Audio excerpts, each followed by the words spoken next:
glossed over this, but where was love most magnified in Jesus when he hung on the cross? Yes. Well, what was he abiding in when he hung on the cross? The Father.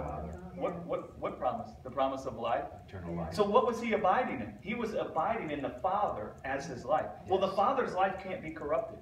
The Father's life isn't subject to the death and decay that's in the world. The Father's life can never be corrupted by the death. So as Jesus is hanging on the cross dying, he didn't try to clothe himself, save himself, or come out off the cross, which wouldn't have been love.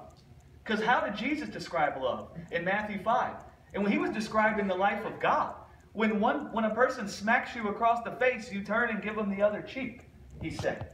He was describing the love of God there. And what he was describing manifested in him on the cross. The only way it manifested was he abided in the Father as his life. Because that enabled him to hang on the cross and die for people who hated him and wanted to kill him, in order that their death could be sent away.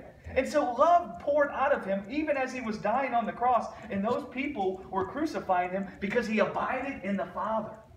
He abided in the Father's life and the Father's promise that he would not suffer him to see corruption, but that he would raise him up.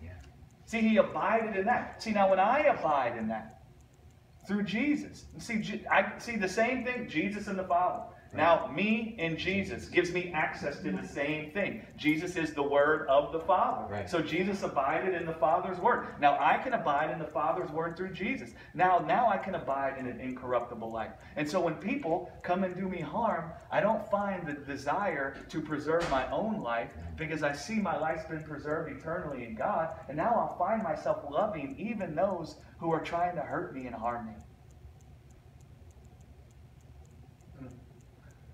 Can I say something?